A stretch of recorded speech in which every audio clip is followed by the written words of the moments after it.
Through hard-fisted, inside political manipulation, Joseph Franklin Rutherford, a Missouri lawyer who had given himself the title of judge, became the second president of the Watchtower Bible and Tract Society in 1917.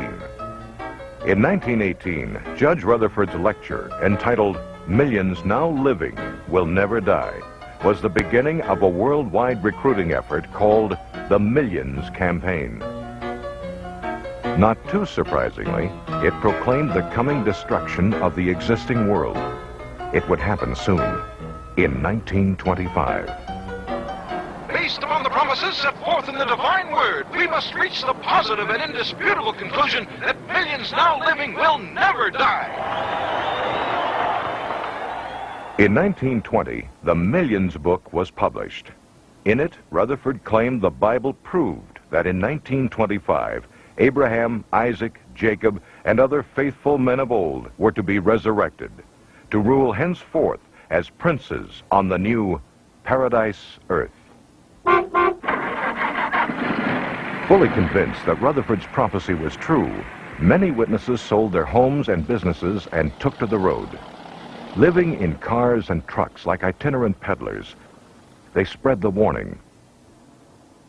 As 1925 drew closer, some farmers even refused to plant crops because they believed the end was at hand. Finally, 1925 came, and as in 1914, nothing happened. Once again, the Watchtower Society's prophecy had proven false. As Russell had done, Rutherford doggedly held to the story that the end was just around the corner. In 1929, the judge had this palatial mansion constructed. It was deeded to Abraham, Isaac, and Jacob, so they and other ancient worthies would have a place to live when they were resurrected. Located in an exclusive district of San Diego, it was given the name Beth Sarim, Hebrew for House of the Princes.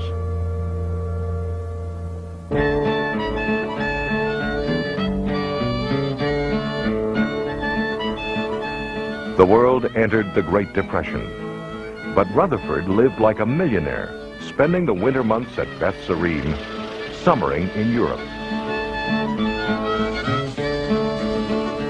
As Americans suffered through poverty and deprivation, Rutherford enjoyed the use of two 16-cylinder Cadillacs.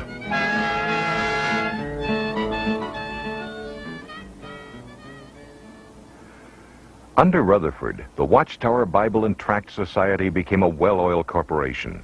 New books, literature, and tracts poured forth in a flood to be sold door to door by faithful witnesses. He drove his followers to labor hard for the Lord. He advised young couples not to marry, but to put all their energies into proclaiming the kingdom. Even portable phonographs were utilized at the doorstep. Because the people have been induced to believe that Christianity and religion are the same thing. Around the world, zealous witnesses paraded in front of churches on Sunday mornings, bearing placards with the slogan, "Religion is a snare and a racket."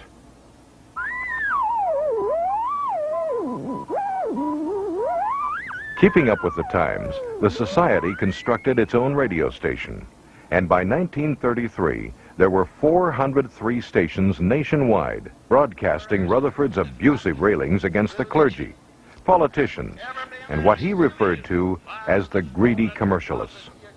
On the radio and in print, he continually stressed that the end of the world was just months away. The end finally came, but only for Rutherford. In 1942, he died at Beth Sarim, the house he had built as a luxurious testimony to God's name. In retrospect, perhaps the only testimony this lovely mansion ever gave was to the cash value of false prophecy.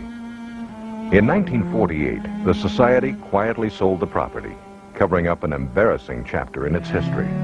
Today, most modern Jehovah's Witnesses are unaware that Beth Sarim ever existed.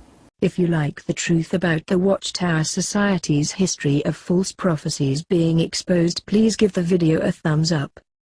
Here are some more videos on the Jehovah's Witnesses.